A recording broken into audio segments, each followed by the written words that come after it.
Hello and welcome to The Loudspeaker, your definitive guide on how to scale your startup. This first tip for every fintech startup is what are the media and press saying about us? How are we being perceived by these people? PR stunts are any activities that allow you to engage with the audience. I don't agree with the fact that all publicity is good publicity. Here is where we talk to communications professionals from all around the world to let you know what are the best practices and cool ideas that you can implement for your startups.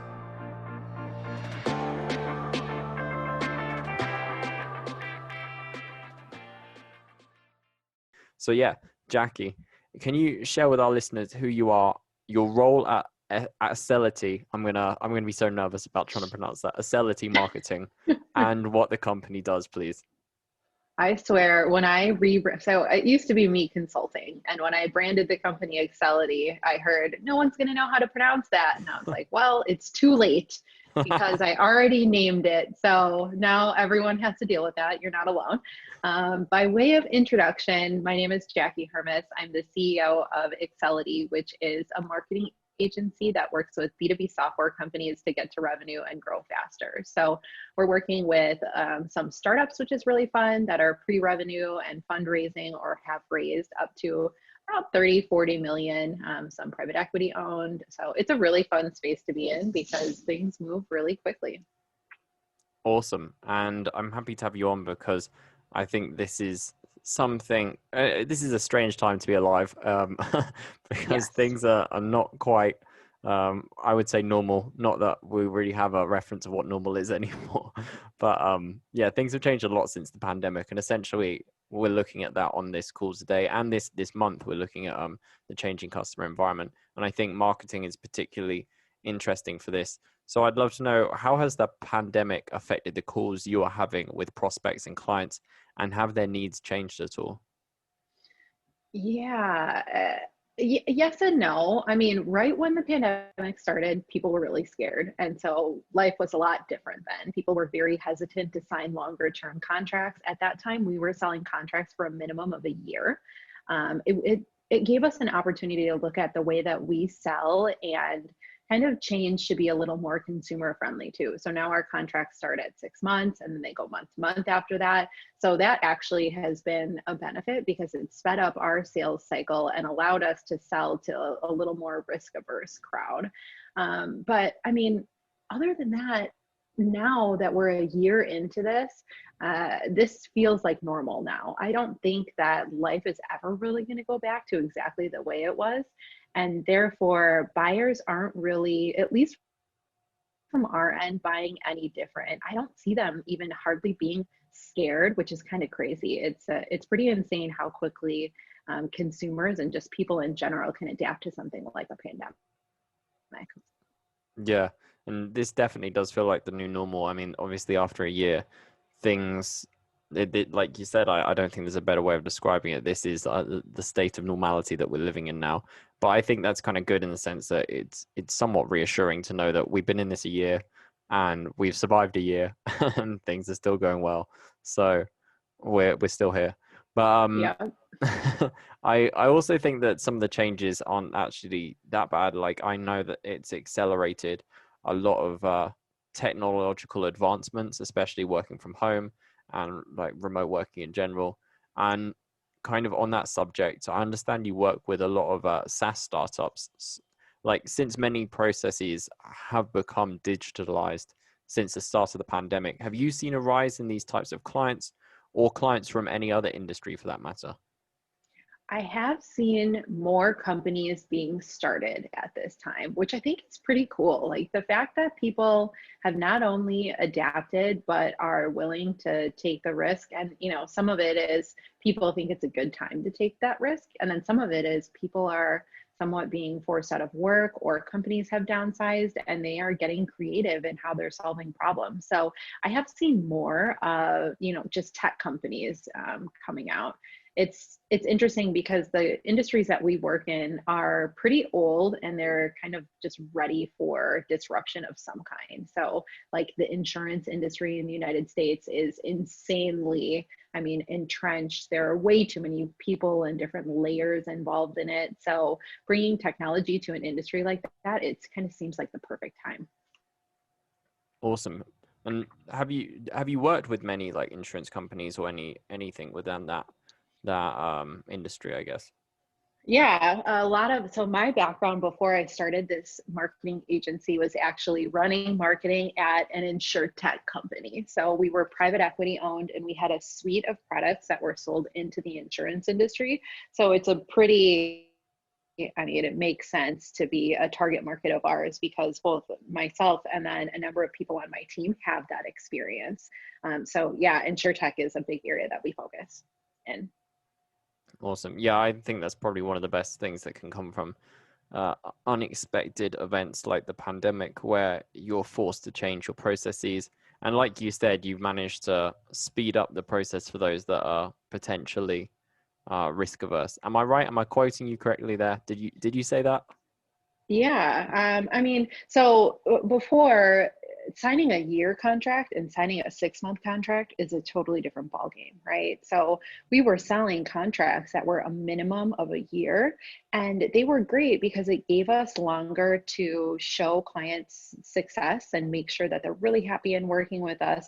But on the flip side, the 6-month contracts put a little bit more pressure on us, and it's fun because we are working toward results faster, and then clients aren't as worried to sign, you know, a year contract versus a 6-month contract. So yeah, I mean, there are lots of things that this pandemic has given me the opportunity to reevaluate. Like for example, a little bit of a tangent, but we just put out a survey asking our team if they want to go back to the office, and if so, what does that look like? And where we were 4 or 5 days a week in the office previously, and most of our team is local here in Milwaukee, Wisconsin. Now, none of them really want to go back. It was a 3-way tie between working remotely full time, going into the office 1 day a week, and going into the office 2 days a week. So I don't see us ever going back to kind of the way things were before. Yeah, I completely understand and kind of relate in a way because at Publicize we're fully remote, and we were beforehand. Like I could have returned to the UK anytime and worked from there or anywhere really. And I got into the habit of always going to the office because I really enjoy the people I work with. Our office is in a really nice base in the city here in Medellin, and I really liked it. And even though I still like going back to the office, when I get there, I'm like, oh, I like working here. I have to say, I have really adapted to the convenience of not having to commute and just being in my home environment. It makes things more efficient. So even though I was very resistant to this at first, thinking, oh man, how am I going to survive having to work from home all the time? Now I'm like, how am I going to survive fitting the time in to get to work and back in my modern life? So Yeah. I completely relate to that with your staff. Yeah. If you're interested in seeing how Publicize can grow your startup, sign up for a free PR assessment on our website. And for a limited time only, exclusively for the loudspeaker listeners, you can receive an SEO assessment as part of your package for any tier of service at no extra charge with this special promotion. To find out more, visit publicize.co/lspromo.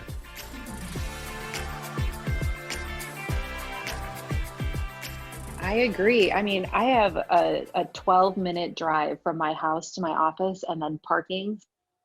So it's maybe 30 minutes from door to door. And I don't even want to do that. And that's a very minimal commute. So yeah, I have always loved working from home. And I think kind of everyone is starting to see the benefits of it. Yeah.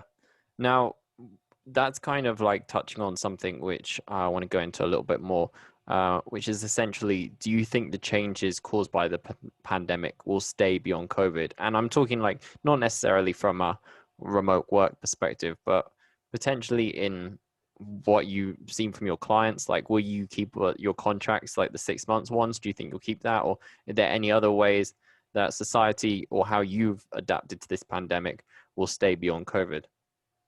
Yeah, I don't know how much will stay, but I want it to stay. And I think it should stay. I think that a lot of companies had to get more consumer friendly during this time. For example, most restaurants are doing curbside pickup, or they're even getting creative and like you can pick up drink packages or who knows what. A lot of companies are offering takeout or delivery that maybe didn't before. A lot of companies, like, I mean, we're talking about restaurants right now, but they have all gotten on an app where you can make reservations in advance. And then companies like mine have gotten more consumer friendly in that we're making it easier for people to find information online and make a decision of whether they're ready to have a conversation with us about. I think that this old methodology of forcing consumers to talk to you in order to get a price so that you can oversell them or whatever, I think that should go away forever. And I've seen a lot of companies moving that way during this pandemic. So it's kind of a lot of steps that we as businesses should have taken to make it easier to learn from us and buy from us previously, we've now been kind of forced into doing. And I hope that never goes away. Yeah, I suppose the pandemic's a bit of a kick up the butt for that kind of mentality. Right. So what advice do you have for marketers who are trying to adapt to this new environment that we're in?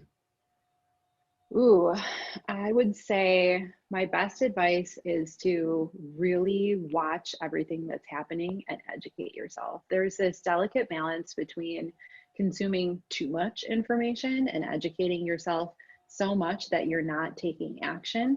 And then on the other side of that is continuing to do the same old things that you used to do.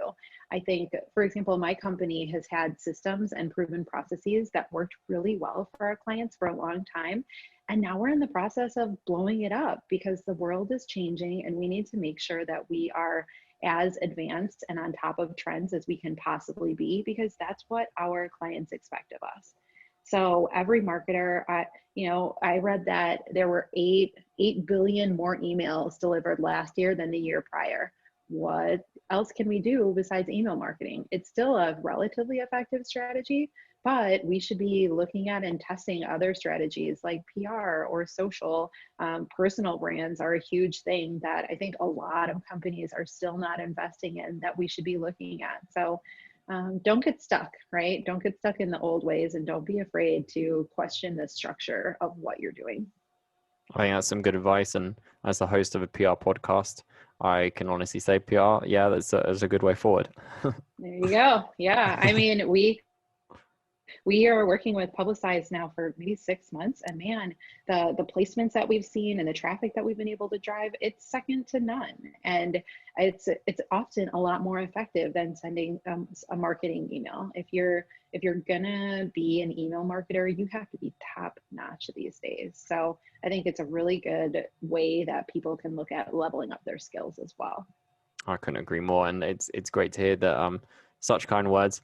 And I have to say, if anyone wants to get involved with what you're doing or learn more about what you're doing or work with you or speak with you, Jackie, how can they get in contact with Acelity Marketing? Did I get it right? I got it right. Yeah. Yes. Yeah. Perfect. Good job. The best way to get in touch with me personally is through LinkedIn. I spend tons of time there. So I think I am the Jackie Hermes on LinkedIn because someone had just Jackie Hermes. So hit me up there. Otherwise, our website, accelitymarketing.com, is a great place to get in touch with us too. We have tons of content about the different things that we're testing and our strategies and all that good stuff there. So hit us up. Fantastic. Well, we'll include a link to your LinkedIn and Acelity Marketing on the description of this podcast. But I want to thank you for joining me today. It's been a real pleasure. Yes, thank you so much. I really enjoyed this conversation.